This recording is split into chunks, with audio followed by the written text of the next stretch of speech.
Learn to love the taste of shit. You're going to eat it your whole life. Rewind, Recap, Relive. For over 50 episodes, the revolutionary force in wrestling interview.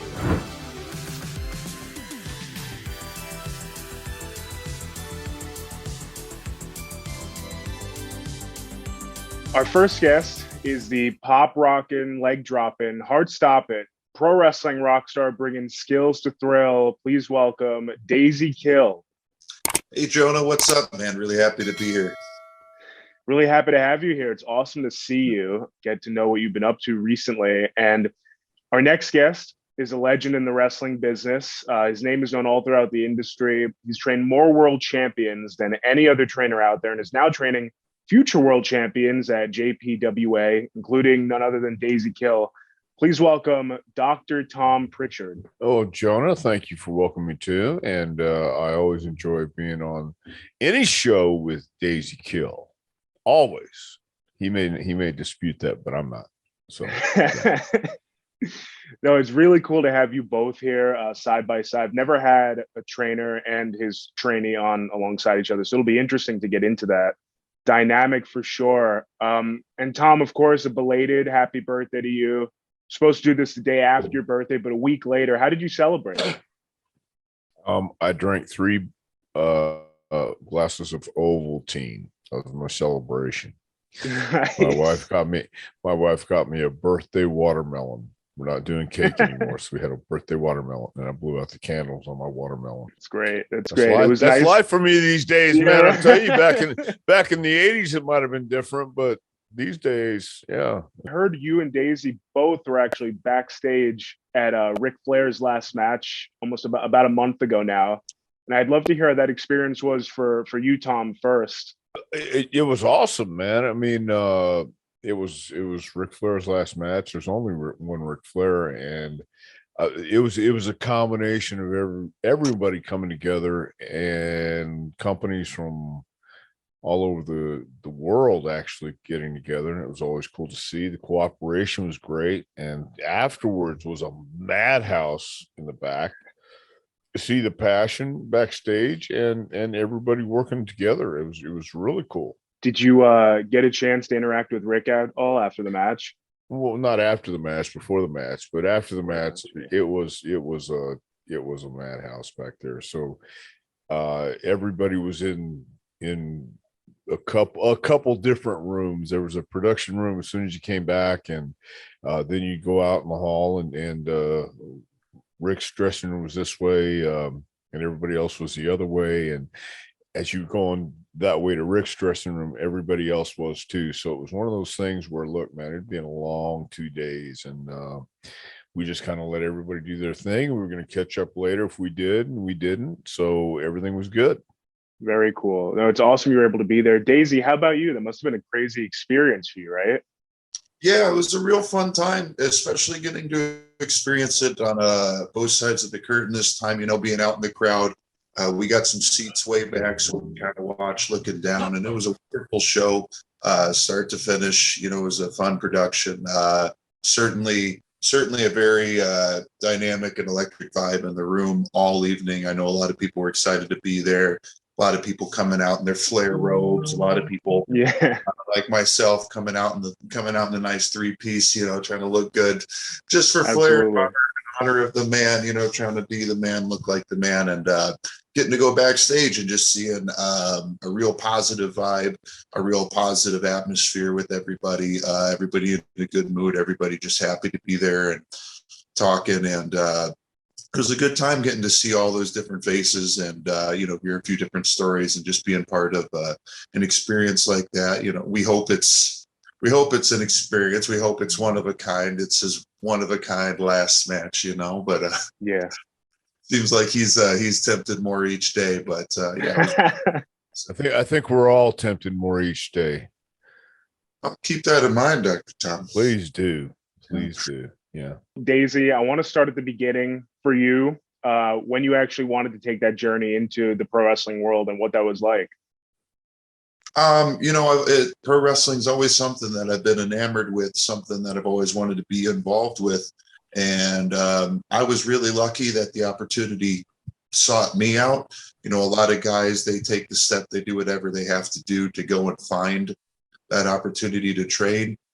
For me, I was once again really blessed to have somebody in the industry kind of get a hold of me, grab me by the arms, say, "Hey, kid, you need to get in here and try to pro wrestle a little bit." And you know what I always done? Always growing up doing wrestling in school and fighting competitively and doing a lot of entertainment work. So while pro wrestling is its own skill set, its own very difficult skill set, and its own whole set of tools, I think the other set of tools that I had were helpful in transitioning into that. And now that I'm doing it and just completely threw myself into it, there's nothing else I can imagine. Just getting out there and putting on a good fight and you know, putting on a good show for people has been all I've been living for. So. Oh, absolutely. It's very cool to hear that you're full into it. Tom, how about you? Your journey into pro wrestling, so many years. Do you resonate with Daisy's journey at all? Well, not in the sense that somebody came and grabbed me and said, "Hey, kid, you got to do this." I was going after them, man. I was Yeah. the one who, I was the one from day one. I remember watching wrestling. That was all I wanted to do, and it was an uphill battle for me. I was told no my whole life, and I had to fight for it my whole life to even just get a foot in the door. So, I mean, it's something I've always loved. It's just the only thing I've loved my whole life. So, yeah, it was my entire focus. As I said earlier, it's the first time I've had a trainer and his trainee on alongside each other, and I want to get into that dynamic first with Daisy. If you could just tell me, how did you come across Dr. Tom's training school, JPWA? It's a little bit of a step-by-step story, really. You know, growing up, big fan of Florida wrestling. My mom and granddad always watched wrestling with me growing up, and they would expose me to some earlier wrestling too. I grew up, you know, in the early 90s and getting a lot of that Attitude Era, which is great.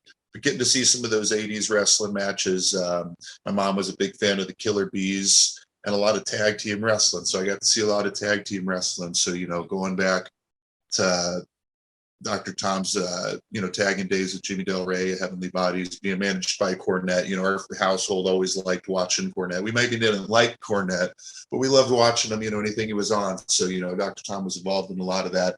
So growing up, he was just somebody we got to see on the screen, somebody we got to see out there.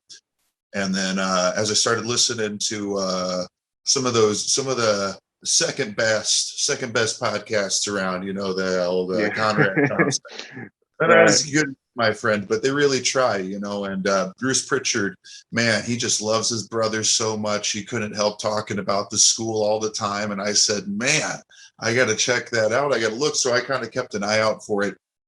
And Dr. Tom was graceful enough to come through the Midwest, God knows why. And he did a seminar.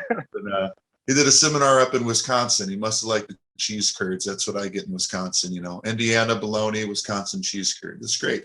So he was up there and did a seminar, and just like what he was teaching, like what he was saying, you know, was digging the dirt he had around, and really clicked and really resonated and made a lot of sense. Heard a lot of good stories. I was very lucky to meet some of his other students. One in particular, Jake Tucker, was just couldn't stop, you know, talking about the amount of time and effort that Dr. Tom put into his school. And that's something that is just immediately evident for anybody who goes there. Not that there's anything wrong with coaches or leaders delegating tasks and things like that and breaking down their practices, but you go into Jacobs Prichard Wrestling Academy and you just see coaches that are just involved the whole time. I mean, you know, start to finish, Dr. Tom is running that school, everything in it. Gosh darn, like 9 hours a day, Monday through Friday, and then seminars on weekends. So me seeing that kind of effort coming from the coach, I was just said, well, man, I want to go in there, and if I can even try to match that energy, you know, and try to learn some of that. So I was able to go in for about a week, then a little bit longer, then a little longer, and now I'm just back again. And each time I go, it's like, man, I need to stay here longer. You know, there's more to learn. It's one of those things. The more you know, the more you you see you don't know, and Dr. Tom's got no problem letting you know what you don't know. So, Tom, I want to throw it to you now. That's really cool to hear. I've heard nothing but good things from looking up the school. And Tom, do you remember your first impressions of Daisy? Yeah, I sure do. oh, Yeah, he was a clown. Yeah. absolute. Were you not? I was a clown. Yeah. Yes. Were you not? Did you not come as a clown? It's a rage. Yeah. Huh? Yeah, Huh? the raging Cajun clown. That's what it was. Okay. Yeah. So I do, but it's like with everybody else. Professional wrestling is an opinion. And it goes for coaches too, man. We all grew up with our opinions. We all grew up with our thoughts and the way we're going to do things. And there's your way, there's my way, but the right way, the only way, does not exist. So I've got my thoughts on things, and the reason I don't delegate and have anybody else teach is because you have to have one vision, one voice if you're going to teach. And if my name's on the school and Glenn Jacobs' name's on the school, Glenn's the Knox County mayor. He's got a lot on his plate, but he is certainly the COO, if anything, of the JPWA. I'm going to run the place, and I'm going to run it my way. I've had a couple people, more than a couple people, say, "Hey, man, can I come down and help you coach?" And I politely, and sometimes not so politely, say, "Absolutely not. You can come and visit, but I have to be the guy because I got to have that message." And if everybody's telling you how great you are all the time, you're not going to get any better. You need to point out the flaws, and you need to be nitpicky, and you need to tell somebody the way you've perceived the truth at times. They may not perceive it, and they may not understand it. We just had a fella who friend of Daisy's and now mine come these past couple of weeks and couldn't understand why we didn't understand the gimmick. I didn't understand it. He texted and explained it, and he got a little upset or got a little defensive, I guess.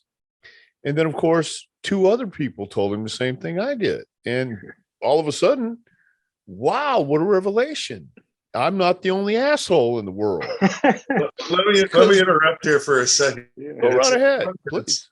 Dr. Tom will tell you something, and then you'll go and you'll tell a few other trusted folks or something, and they say, "Oh yeah, now that he said that, it's always these folks that say, oh, it's great, and then you get the one person to say, yeah, well, and then they tell you the truth, and then everybody else starts to, I wanted to say that to you too. Yeah, I wanted to say that to you. Everybody wants to be your best friend, but nobody wants to help you grow. Exactly. But that's the thing, man, is because there will be times too, and I do it with everybody who comes through. I don't discriminate, man. I will push, I will challenge. I just want to see what you got to come back with. And if you don't have anything to come back with, figure something out. I say this all the time. I'm a pussycat compared to what's really out there. If people come in and tell me, "Hey man, this is my goal and I want to make it to AEW or Ring of Honor or WWE." Okay.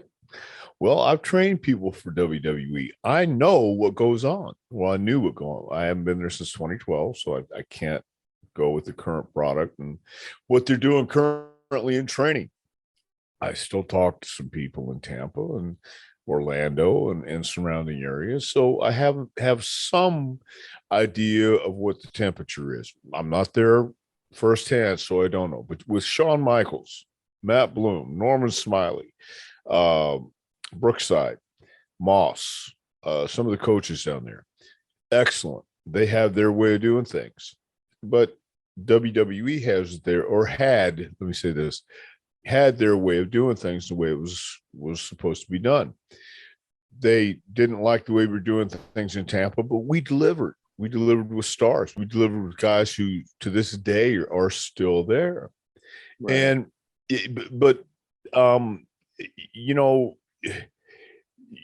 Some people don't want to hear the truth, or some people don't want to hear critical advice. Some people don't want to be told, "Oh my God, I've been doing this forever. It got over." Well, okay, cool. Maybe it did. But there's a difference between doing it in front of 500 people as opposed to 5,000 or 50,000 people. And that's the difference. And it has to be, a lot of people want to get too overcomplicated in their gimmicks or over explain who they are. As soon as you walk out that curtain, people have to see it. People have to understand what you're trying to express. Who are you trying to be? And if it's not authentic, if you're just posing and acting instead of reacting, people are going to feel that too. And I think that's a big thing that's wrong with the business today, or isn't working today. You have too many people trying to be pigeonholed into a character or a gimmick or a persona that really isn't them. They're trying to say, well, this is who I want to be, so this is who I think I should act like I am. And there's a difference, a huge difference. And if you don't have people challenging you or messing with you or saying, no, here's a little nitpicky thing, or here's a detail that you're leaving out. If you don't know that, then you won't know that. If nobody picks out the details and the small things, it doesn't matter what you do. It's not the moves. It's what you do in between the moves or how you do the move. It's the body language. It's the small stuff. Some of the greatest workers, some of the greatest performers, some of the greatest money drawers in the world couldn't work a lick. It didn't matter. They didn't have to. You have to have a foundation. You have to have a solid foundation and know how to go out there and tell a story. It's not A, B, C, D, E. Because if you go out there and you go A, B, C, D, E, we're going to do this, this, this, and this. There's no feeling to it. You just do the moves. If you're not doing it with passion and emotion and feeling, it's just moves, and that's it. Nobody's going to stand out, and then it just becomes two elephants. And look at some of the greatest personas of all time. Razor Ramon was Razor Ramon. Triple H is the Game. Shawn Michaels was the Heartbreak Kid. Stone Cold Steve Austin is Stone Cold Steve Austin, but it was all a process. It didn't just come into it brand new and say, here I am, The Rock. No, he was Rocky Maivia. Before that, Flex Cavana. Before that, he was Dwayne Johnson. Now he's come full circle. So, I mean, you don't just come in and say, hey, I've got this great gimmick. Here I am, accept me, because it may not be that as great as you see it in your head or can feel it. If you can convince me or convince whoever the decision makers are, that's different. If it's working, some people may say, I don't see it. But if it's working and you believe in it and you have the confidence in yourself, by all means, follow your heart, follow you. I mean, only you know who you are.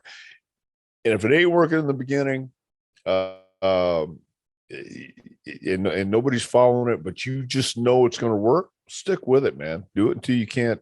Do it until you make it. I love that advice. I feel like it goes for a lot of different areas in life too, right? Other than wrestling. It's really great advice. And Daisy, it seems like a bit of a loaded question here, but if you could try to nail it down, how you've improved since wrestling at Jacob Prichard's Wrestling Academy. What are some of the things that you think you've improved upon under Tom's tutelage there?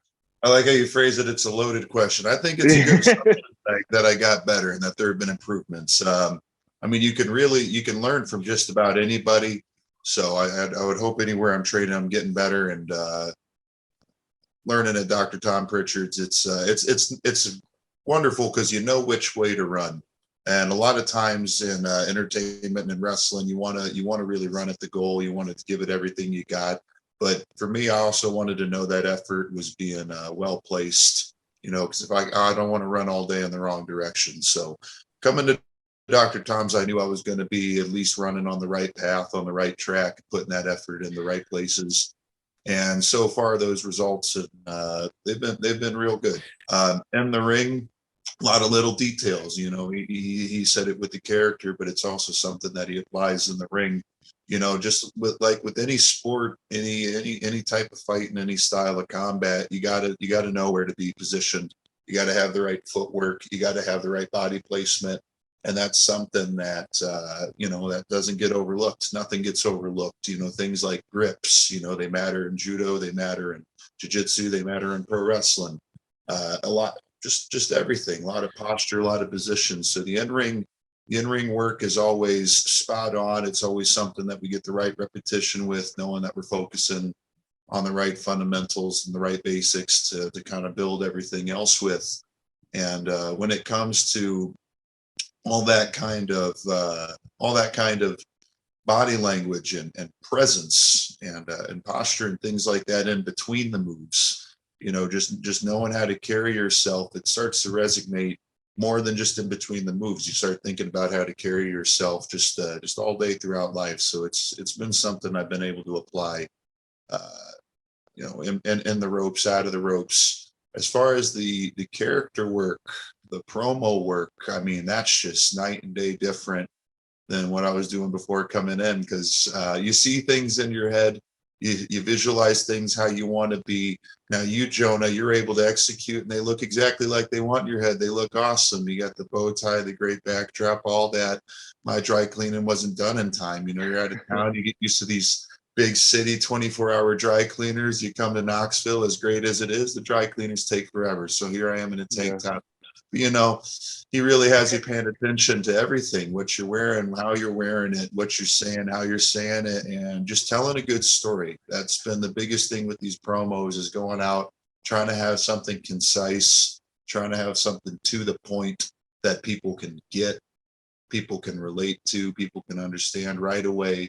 And a lot of that comes from sincerity, authenticity, and really forcing myself, forcing other students to find ourselves, to realize who we are, and to really build on that and express that. And I think people can smell the bullshit. So I smell bad enough on some days getting out of training. I don't need any bullshit coming out of my mouth either. So it's been really good developing. I've been getting a lot of feedback from a lot of folks, and the direction that we've kind of repositioned these approaches to talking folks into the building has been really refreshing. But if I can just add on that real quick, because it's not just you don't just listen to one person, and I say this all the time too. Listen, study people when you're out in public. Look at documentaries. Hear interesting things. Just pay attention to what's going on, man. You can people watch. You can get a lot of stuff from everybody that you come in contact with, man. And it's not just one guy's, but if you hear it from one person and then somebody else tells you something, and somebody else tells you something, and somebody else says something, and you're going, gee, he wasn't such an idiot after all. So you got to be open, man, and you got to be ready to go, damn, okay. And sometimes you just got to lay there and take it. And some people don't want to lay there and take it, which is fine, because I ask everyone at the beginning, please don't take this personal, but I'm going to tell you what I feel and what I think.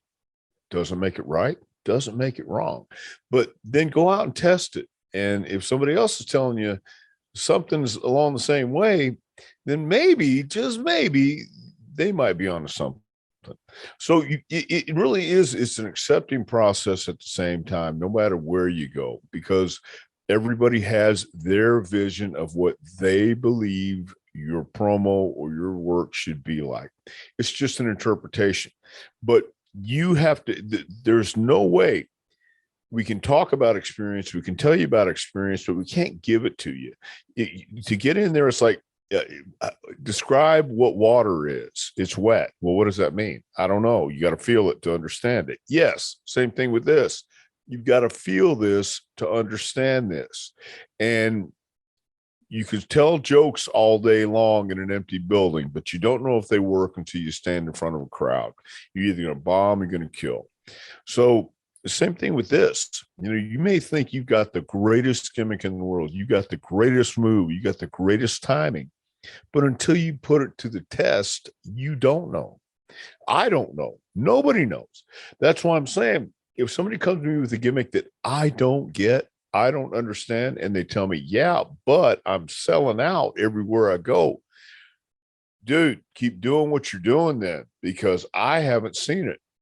But I'm in the gym. We're in an empty building with the ring.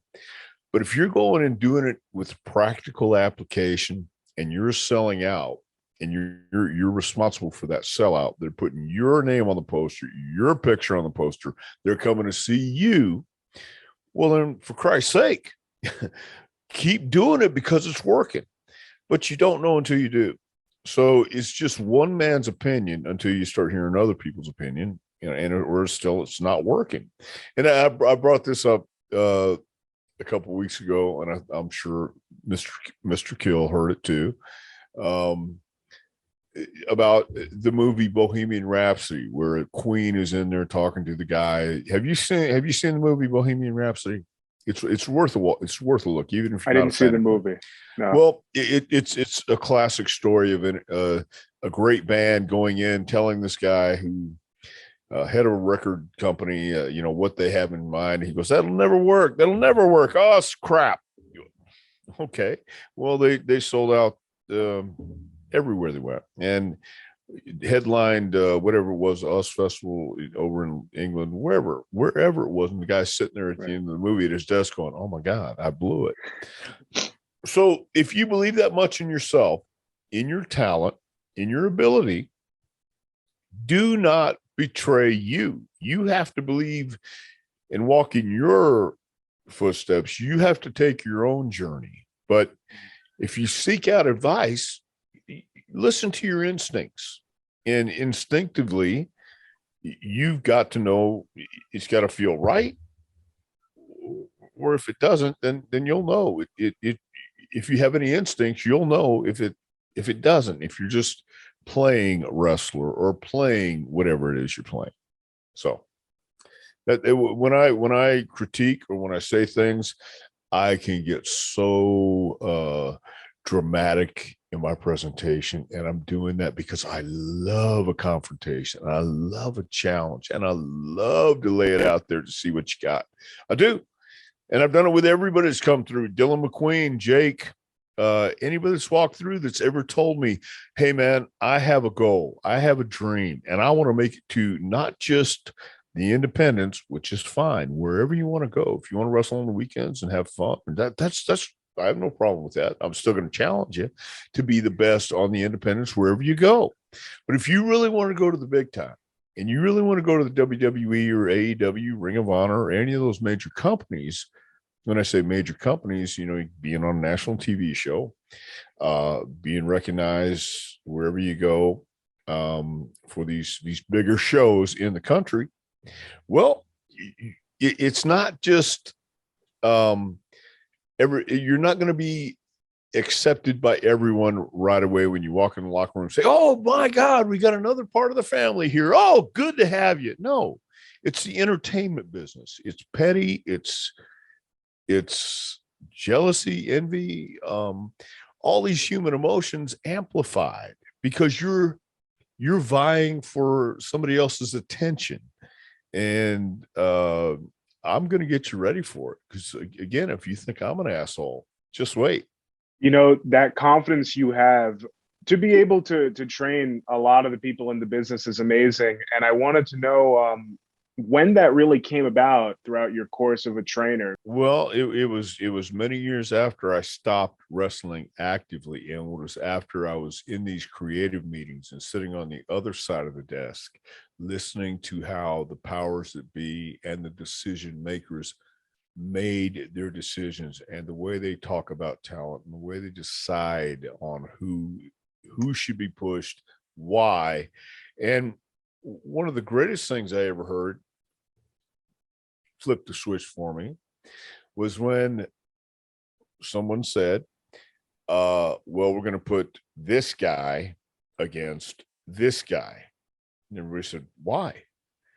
And the fella said, "Because he said he could do it. Let's give him a chance, see if he can. Let's prove it. Let's put him out there, put him on the hot spot. He said he could. Let's do it. Next week, he's going to sink or swim." And the guy swam, actually. The guy was very, very good. And I thought, that's really all it takes is the confidence to come out and say, "Look, I can do this. Give me an opportunity. Let me show you what I can do. And I've also seen it go the other way. I've also seen where the guy totally embarrassed himself, didn't have a clue, didn't want to listen to anybody, and never saw him again. So it took me while I was wrestling, I always had doubts. But there were a lot of other things going on.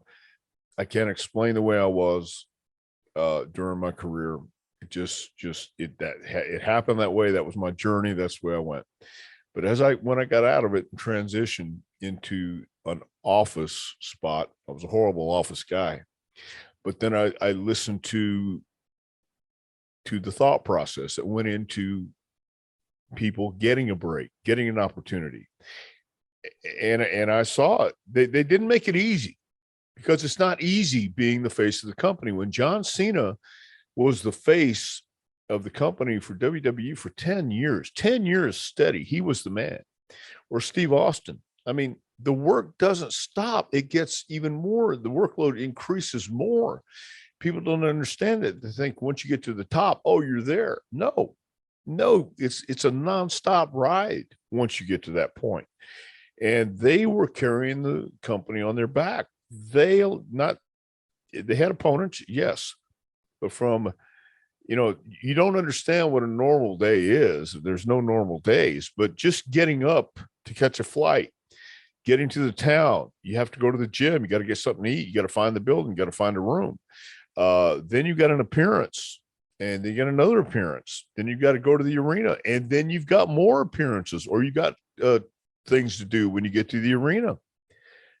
And that's not one day, that's every day. There are no days off when you are the top guy in that company. There are none. Even though Roman Reigns may not be working as much as people think he should, he's still doing stuff with his time off. There is no time off. It really is a 24/7 job, or at least it was. I don't know what the routine is now with the new regime. But I learned, without that confidence and the ability to go out there and not worry about your detractors. You can't read the internet and take it personal, because they hate everybody. You got your trolls, you got God almighty, just the civility in the world's been lost. We have nothing. So you got to go out there and can't listen to them, but you got to listen to some people, and you got to have some kind of guide to go down, some kind of something to keep you in between the lines, because if you don't, it's easy to go off in that ditch and destroy yourself. So it's something that not made for everybody, and because a lot of people crash and burn, can't take the pressure. And I've seen it, felt it, understand it. To transition Daisy, I'd love to hear who Daisy Kill is from you, because at a glance, especially on what you're doing with social media on Instagram, very entertaining. And I'd just love to hear you tell us all about Daisy Kill. Had a lot of focus on having a good time with folks, and just being able to create the most sincere kind of stories that I can for folks. And lately I've been having a lot of opportunities with some wonderful companies and opponents to get out there and kind of exude the attitude and just display the aggression that I've grown to be comfortable with.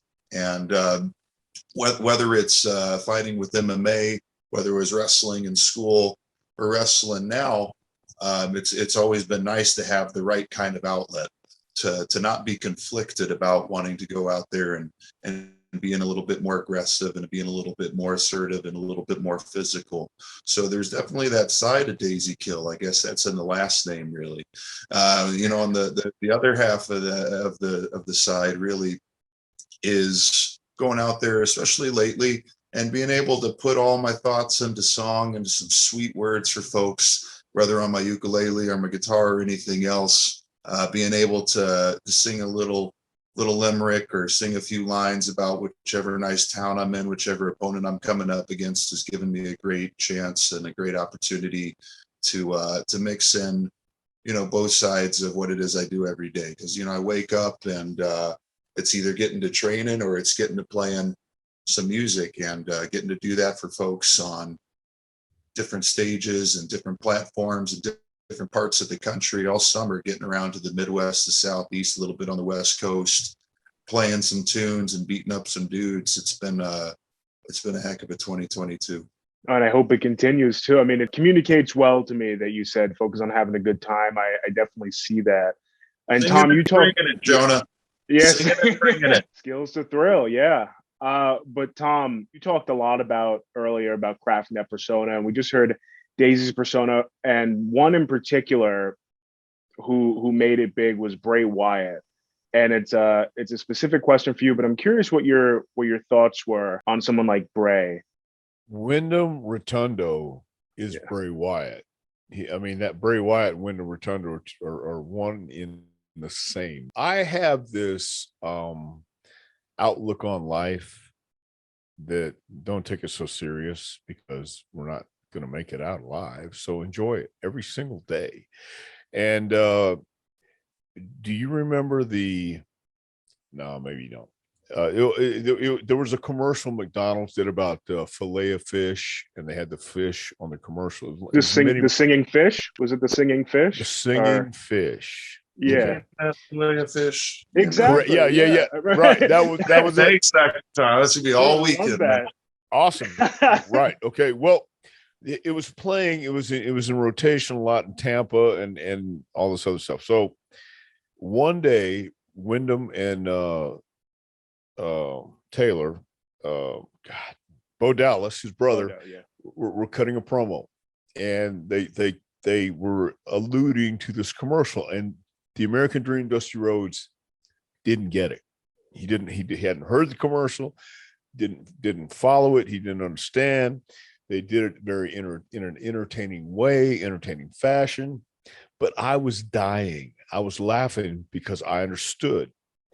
There was I'm going to get to about Wyndham here in just a second, but take your time. Yeah. There was a calendar I saw called Bunny Suicides, and it's all these cartoons of these cute little bunny rabbits being drawn, committing suicides in a very slow, disturbing manner, and it was hilarious. And it was that kind of humor that Bray Wyatt, a la Wyndham Rotundo, got. I got it. Dream didn't get it. We had to explain it to him. I had four fillet of fish. The guys brought me four different people in FCW brought me four of the singing fish that I put in the office and drove Dream crazy. Yeah. But Bray Wyatt has these tattoos. These, if you've ever seen them, they're crosses, religious, if you will. I guess they're religious. They had the crucifix and all these religious quotes all over his body. He took the time and effort to want to be inked up with all these odd things, but he wasn't doing it for effect. He did it because he's a deep guy, funny, entertaining, but he understood that there's light in the world and there's darkness. And I know the devil's true does exist for two reasons, because one, the Bible says so, and two, I've done business with him. Things that people normally wouldn't get, that I was digging because he's this guy who gets it, that people want to hear things that they don't hear on a normal everyday basis. But we talk about on a normal everyday basis because we understand the ludicrousy, the hilarity, and the deepness. When people want to look deeper than that, they think it's so deep, and we'll go, yeah, we're deep, man. Come swim with us. No. We're trying to entertain you, man. We're trying to get you intrigued. We're trying to get you where it's authentic, because I enjoy different and obscure as well as mysterious, whatever mysterious is. And so does Bray Wyatt. He's not playing a part. That's an extension of Wyndham Rotundo. He did stuff like that in FCW, and it was natural. It just came to him. Again, have you ever seen the cartoon Bunny Suicides? Right. I can't say I have. No, you can't. You can't, because you would have to look for it. And I just happened to stumble across it. And it was just so, who comes up with this stuff? Well, and who would watch this, who would see it and go, God, that's incredible. Well, Wyndham Rotundo, myself, and others. So we're not alone in the world. There are people out there, but then once you expose people to some of it, they get intrigued, and then they delve, and they want to explore even further.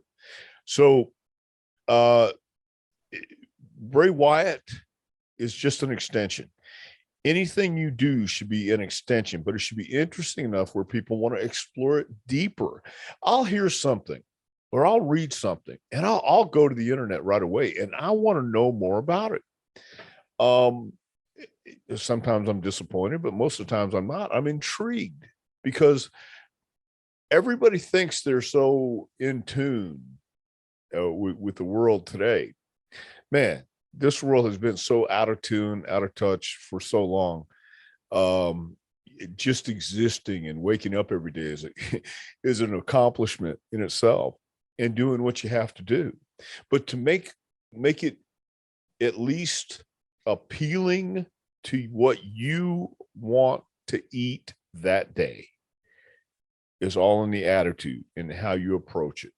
If you wake up every day grateful for something, just for waking up, or just grateful that you have the opportunity to go to your refrigerator and have a cup of coffee or food or whatever, it's all in the attitude. But if you're in the entertainment business or professional wrestling, whatever it is, you shouldn't be the average bear. If you dress like the crowd, look like the crowd, pretty soon you're going to be back in the crowd. So you don't want to look like everybody else. You don't want to sound like everybody else. If you can be authentic with it, again, as a Bray Wyatt is authentic with it. Waylon Mercy, Danny Spivey. You're familiar with Danny Spivey?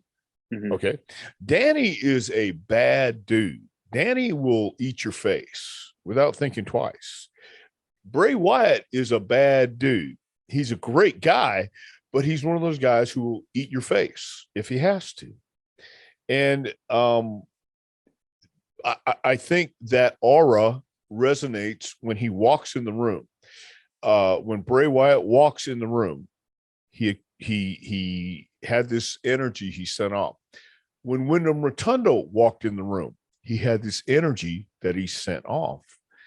That wasn't manufactured. That's authentic. That was real. And that's what made him, in my opinion, wasn't everybody's taste. It wasn't everybody's deal. But in my opinion, that's what set him apart from a gimmick. Sure, it's a gimmick. We're all gimmicks. But the thing is, it wasn't something he had to push. It wasn't something he had to think really hard about. It was something that came natural to him, and he just started cutting those style of promos on promo day. And the American Dream was so intuitive and had that innate. He has had that innate ability to capture and to spot a star in the making. Not all of them were great, but at the same time, he knew when to give somebody a little more rope or a little more opportunity, a little more play in promos. And that's what you have to do. You can't come in with, I'm going to say this, this, and this, and this, and try to remember your promo words, because then it's going to come across like you're trying to remember what you wanted to say. You have to know what you want to say, but then it's got to come from your heart. You got to feel it. And if it comes from your heart, and even though you might have wrote it down, even though you might have memorized it, and you don't make it sound memorized and you wrote it down like it's just coming off, well, then you have something. Jake Roberts was excellent at it. Jake's one of the best promos around. Jerry Lawler, one of the best promos around. The American Dream, Dusty Rhodes, one of the best promos ever. And that's what made them special. So going back to Bray Wyatt real quick, he's special. He's that guy. Yeah, that's it.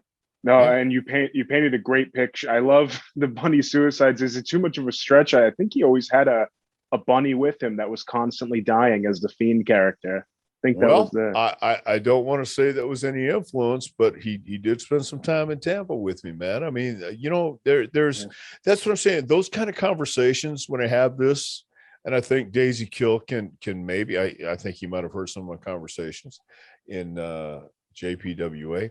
They don't always teeter on normal, and I try to take it over here, and then I'll bring it back here, and then I'll go right in the middle, and then I'll go out in the ditch again, man. I don't stay in a straight line the whole time.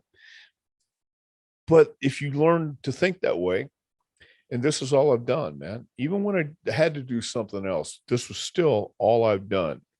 And I've been called a flake. I've been called strange. I've been called a weirdo. Dude, call me what you want. It's my life. You know, I used to walk into the room thinking or wondering what people are going to think of me and will they like me? Now I walk in and wonder if I'm going to like them.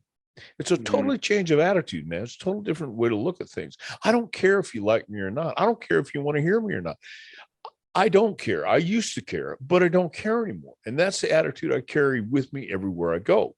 I'll walk in and God, my wife hates it too, because we'll go places. I'll go with her and to weddings. The last wedding we went to, and somebody asked me a question that you would ask, and I gave them the answer they were not prepared for. Nobody's prepared for my answers, and I wasn't mean, but I wasn't very nice. And it wasn't a civil answer that would have been just, oh, we're doing great. No, I went into a completely different story because I have to play with people. I have to work. I have to see. I want a reaction. And she's learned that now, but the last time I did it, she wasn't too happy with me because it was a friend of hers that she didn't think deserved my playfulness. But that's what I do, man. And I learned that from some great people, again, like Dusty Rhodes and Bray Wyatt and those guys. No, absolutely. And going off that, you talked a lot about promos in there, and I'll go to Daisy here. For you, and you touched on promos earlier too at JPWA, Daisy, about how the promos really work there, what you've learned in that aspect. I mean, just the opportunity to practice the promo is huge. I know that might be a surprise, but there's a lot of really good wrestling schools in this country. That's not true. There's a few really good wrestling schools in this country, but there are enough. There are enough really good wrestling schools. And having been lucky enough to go to a few of them, Jacob's PRICHARD Wrestling Academy in the great city of Knoxville and the great county of Knox County in the great state of Tennessee in this great country, they have just about the only program that really puts a very direct, regular, ongoing focus on these promos. We get in there, every Wednesday for a very solid few hours, a big block of time. And it's not just doing promos for the sake of promos, of course. Dr. Tom wouldn't lead us that way. There is a structure that we learn, but at the same time, each promo is going to be unique to each person. And we're lucky enough that Dr. Tom's actually listening to our promos when we tell him. And he's given us a lot of direct individual unique feedback, which is wonderful, and becoming comfortable with myself and becoming comfortable with the style of promo and getting the honest feedback is just it's irreplaceable. And a lot of guys, I think, they're very hopeful. They want to be very helpful. A lot of veterans in this business, they want to tell you what you're doing right. And if they see you do a promo and there's a few good things in that, they'll say, "Hey, that was great. This is good. This is good." But not everybody wants to hurt your feelings, and not everybody cares. Some people just don't care. They just want to tell you it's good and that's that, and move on to what else they're doing. Well, Dr. Tom, he cares so much. He's going to tell you every little thing that you did wrong. Maybe not all at first, because there's different approaches to different students in any kind of coaching. And from what I've noticed, Dr. Tom seems to be really good at adjusting. He's not gonna approach me the same way he's going to approach somebody else. And I think he takes his time to kind of direct each of us in our own way and kind of force us to consider things. He's a little bit of a devil's advocate, but I think, even sometimes he might not want to be. I feel like there's sometimes he does want to just say something nice, maybe we are doing good, but he makes sure to really keep us honest, keep us on the right track. And in short, just getting the repetition, getting the work, getting to be able to do it on somewhat of a regular basis. There's not many other groups of students. There's not many other schools that are going to get that same kind of opportunity, that same kind of focus, and that same kind of consistent feedback on the character development, on the promos, on just everything on that aspect. If again, let me just interject here real quick, man, because I'm done. No interruption. No, promos are so important because you have to connect with your audience, and Jake Roberts was so great at that, connecting, and he would talk down low and then he would raise his voice. But if you really listened, you had to listen, because Jake would go down and it would tell you the story. It wasn't always about wrestling, but it always came back to wrestling. It always came back to the match. It always came back to the main focus of what he was talking about. And too many people are worried about just getting the words out in a certain fashion or a certain way, a certain volume, that if it's one volume, nobody cares. If it's monotone, nobody cares. But if you take it up, you take it down. And if you have a story to tell, it's going to be more, you're going to be more inclined to listen to it. You're going to be more inclined to listen to Dusty Rhodes tell you his story. If you've ever heard the Hard Time promo, you'll know what I mean. If you've ever heard the Superstar Billy Graham, Dusty Rhodes promos leading up to their matches in the Garden, you'll understand, because Dream won't just go out there and say, "I'm going to beat you next week in the Garden." No, he told you a story along the way. He didn't tell it in the same tone of voice. He brought it up, he brought it down. You knew that this guy was passionate about what he did. And promos are so important. And I always say, it may be more important than what we do in the ring, but you have to know what to do in the ring. And but you have to know how to talk. You have to know how to get people to want to listen to you. Handsome Jimmy Valiant just celebrated his 80th birthday. Wow. Everyone should concentrate, or at least study, not necessarily concentrate, but study the charisma, study what he did. I showed this to somebody, our friend Daisy. I showed it to him the other day, something about Jimmy Valiant. And he says, "You want me to do that?" I said, No. I want you to study this and then study what he's doing. Understand he's not just talking about one thing. He's getting the whole picture out there. Real quick, are you familiar with a guy named Amp Dominic? Right. Okay, he hasn't been out there for a while, but I just caught him on I caught him on YouTube.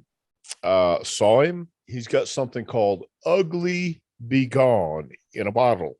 And he comes out and says, "I'm going to spray everybody here with Ugly Be Gone." And he's got the top hat, and he's got the weird glasses, and he's got the jacket. He looks like a weirdo. He looks like somebody that you see on the street walking, begging for money, but he's not.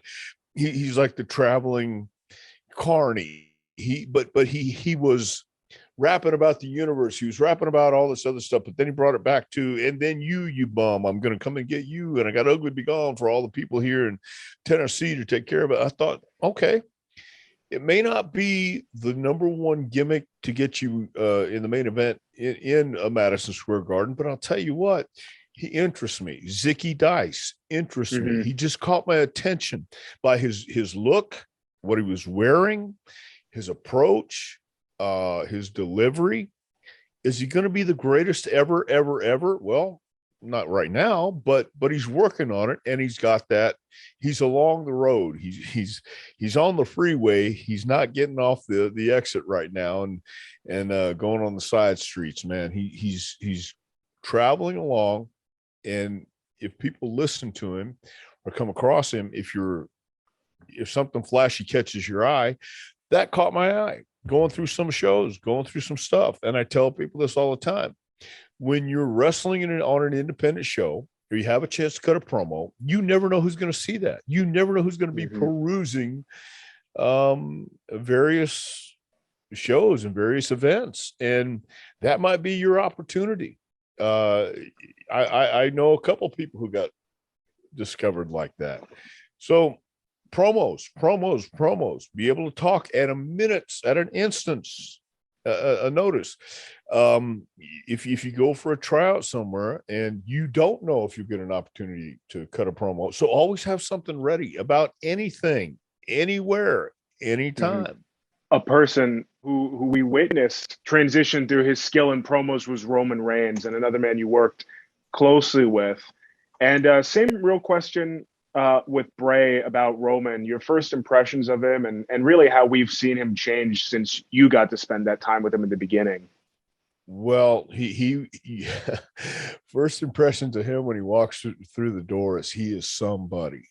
But it seems that everyone in that family, Samoan family, doesn't matter. They have that innate ability to just walk in the ring and are naturals. But the majority of guys are naturals. They're great workers. It's in the DNA, I guess. I don't know, from my VO all the way before that. And Roman Reigns, when you looked at him, he was a star. He needed to polish him up a little bit, obviously, but he's getting polished pretty good, and he polished up.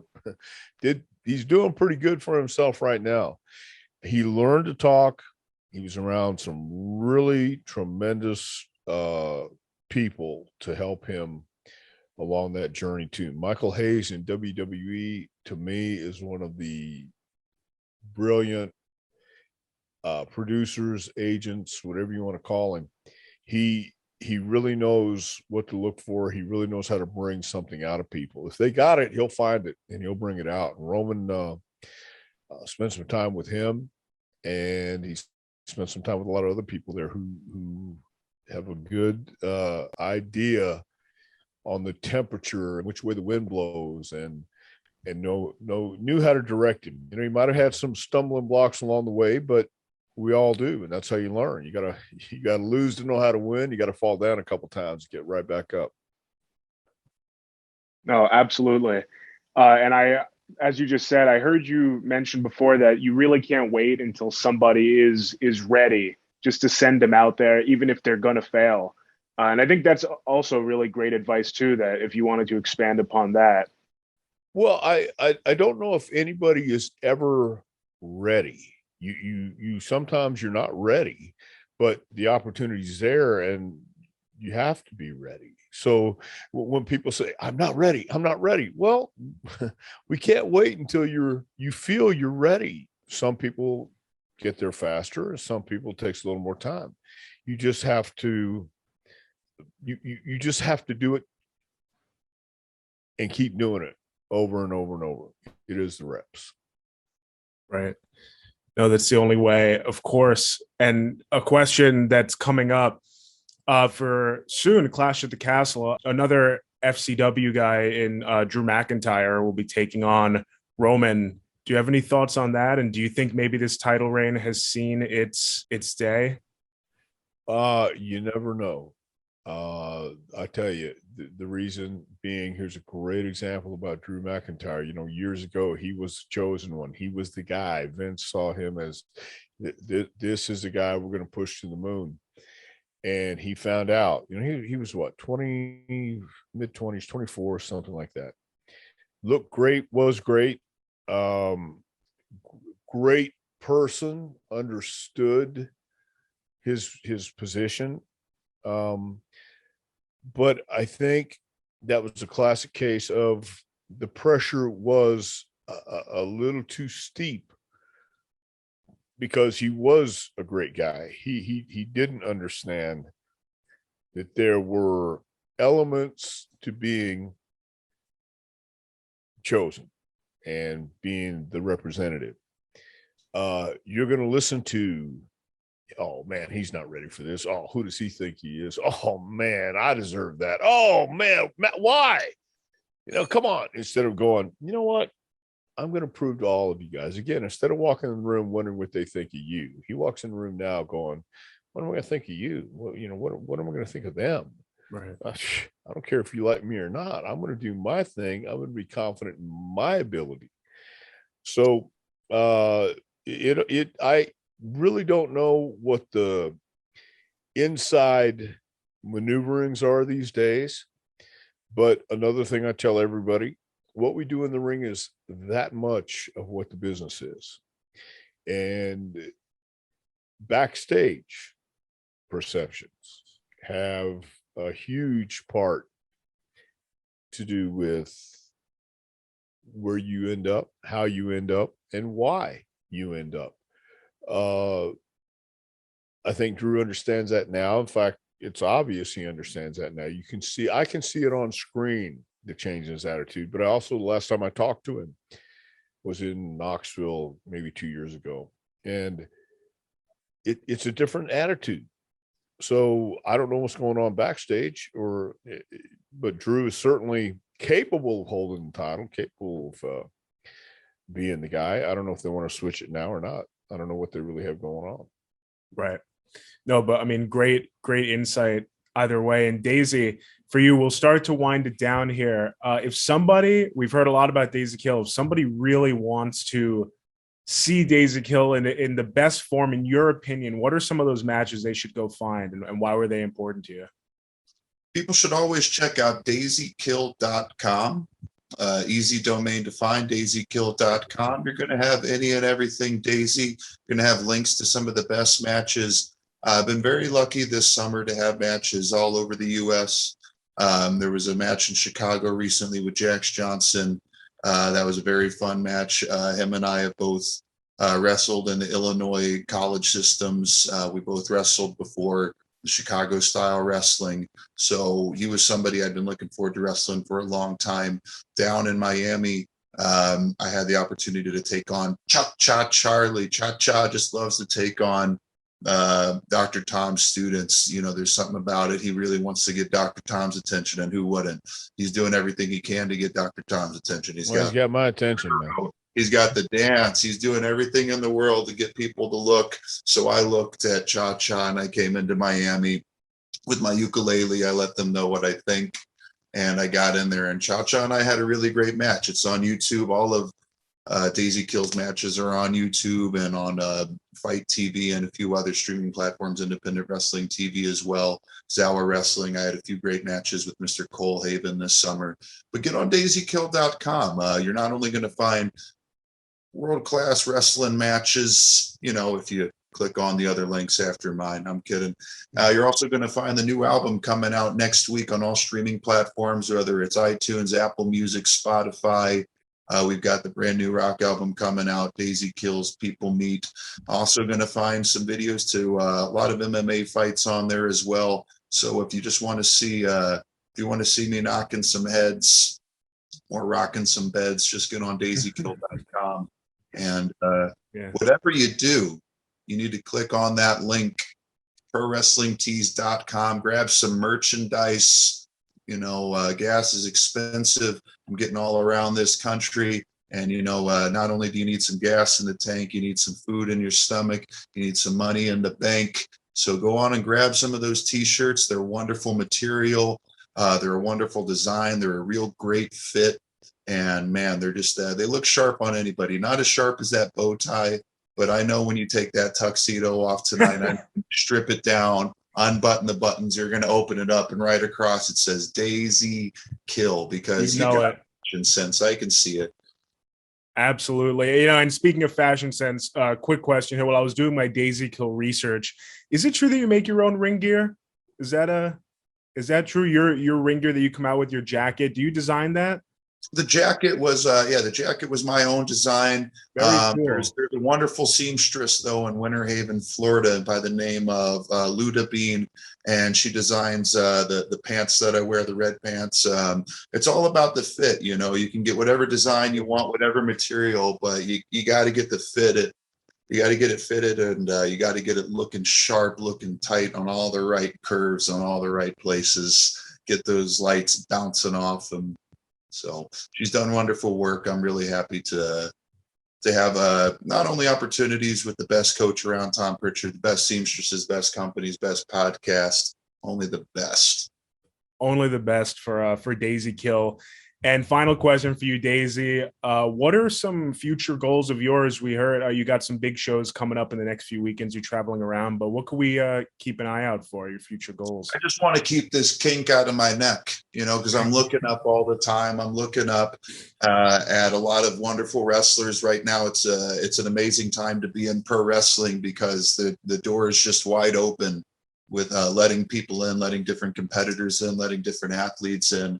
And when you look around and you see all these really talented guys, it just drives me farther, you know, just wants to iron sharpens iron. As Dr. Tom mentioned, we had Anthony Katina in the gym earlier this week, big, charismatic, real athletic guy. I was real lucky to get to work with him. So I'm just trying to keep on wrestling better and better matches, trying to find the best opponents, trying to just get out there and wrestle in front of as many people as I can, and just give it everything that I have, really let out all of these different emotions that people want to see. And best of luck. I mean, congratulations on all the success. Seriously. Dr. Tom, for you, so many years in the business, as we mentioned, more world champions trained than any other trainer out there. Could you tell us, what's that pride like that you take in seeing them succeed as much as they have? All the people that you will go on to train too. I'm proud of everybody who even steps through the door. Yeah. I'm proud of everybody who even finishes the first drill. I mean, you know, we train 4 hours a night. We do a 3-hour advanced class before that, which pretty much just consists of guys coming in and wanting to try stuff or experiment and things like that. Then we do 4 hours after that with beginners, and that's Monday, Tuesday, Thursday, and Friday. Wednesday we do 2 hours for promos. So I'm proud of anybody. I respect anybody that comes through the doors and puts up with my bullshit. I don't know that I could have done it, but I do. I respect, and I'm proud of everybody who finishes. I'm proud of everybody who sticks with it. I've had people last 30 minutes and walk out and say, I can't do this.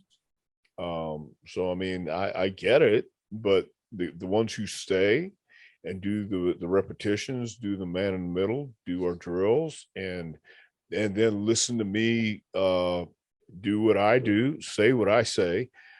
Look, it ain't easy.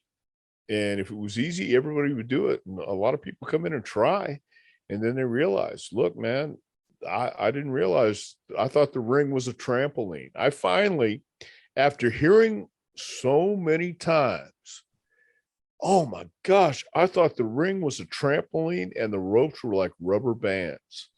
I finally typed up an agreement letter that explained, you're going to fall down, and the ring is made of steel and wood. The ropes are steel cables. They're not rubber bands, and you're going to have to hit them. You have to take bumps, and I want you to understand this. And I explained, we train 4 hours a night. That's a lot. Yeah. And you're gonna feel this if you've never fallen down in your life, or if you haven't fallen down in a while. It's gonna hurt until you get used to it. That's why falling properly is important, learning how to take bumps and all this stuff. So I'm proud of everybody who gets through it. I'm proud of everybody who comes in, and wants to live their dreams, wants to go down that road, and wants to go through the experience, because a lot of people will say it. In this round for the next fall class, I have had over 60 applications. 5 people have sent in the contracts. After I send the contracts and I send everything, the acknowledgement letter and all the information, 6 or 5 people have sent in over 60. I counted last night. Over 60 people say, hey man, I want to do this. I want to do this. I want to do this. Okay, well, here's what you have to do to do it. Well, okay. I mean, maybe they'll get back to me, but the most I've had in the class have been 22, and all 22 stuck with it. But there were times when you come in and they're sore and they can't, you're going to get hurt. I totally understand that, but you have my respect. As soon as you walk through the door and you take that first bump and you realize it wasn't what you thought, but you stick with it. So I'm proud of everybody, man. I really am. When you come in, because I'm not an easy guy to get along with all the time. I'm not an easy guy to deal with all the time. I'm certainly not. I wish I could say that's by design, and it is when I was born. That's the way I was designed when I was born. I'm not an easy guy to get to know. I'm not an easy guy to be around sometimes. And other times I'm a blast, but even I can't stand me sometimes. So, but everybody that walks through there, man, I'm proud of, man. Everybody that walks out, I'm proud of too. Yeah. I mean, I could just tell you on this show here, you have been a blast. I've really enjoyed your presence, both you and Daisy together, and you've given so much great advice, just a wealth of knowledge. Do you have any final words of advice for Daisy? Obviously you'll probably give him some advice in a few days, but of course, but keep rocking on, man. Just keep living your dream, keep going through, and look, if you're going through hell, just keep going. Just keep going. I truly believe what's possible is done. What's impossible will be done. If you truly believe it, I see no reason. If I can do it, anybody can do it. I had no connections to wrestling. Growing up, I didn't. I had to fight for everything I got. I never had anybody come grab me and say, hey, come here, kid, I want you in the business. In fact, they were pushing me away from it. But at 16 years old, actually at 15, because I got my learner's permit at 15, I was working in the wrestling office in Houston during the summers. And I worked there during the summers until I graduated high school. And then I worked there full time. And I was the assistant for the promoter, sitting at ringside while he was doing the TV show every Friday night. And he didn't want me there, but he saw my passion. He saw that this was what I wanted to do. He saw that I wasn't going to be chased off. So then he decided to put me through fire. He didn't make it easy, not at all. But it was something I loved, something I really wanted. That worse, the most, it was what I thought of when I woke up and what I thought of when I went to bed. And I truly believe that it's all up to you. If you really truly believe it, you can do it. But it ain't easy. I mean, it's simple. Just go out and work your ass off and believe. Well, that's simple. But when you get to the process, whoa, I didn't know this roadblock was going to be there. Oh, I didn't know that pothole was going to be there. Oh my God, what a crevice I've got to go over now. I tell you, yeah. It's simple. Just go out and do it. Well, how do I do it? Well, that's the hard part.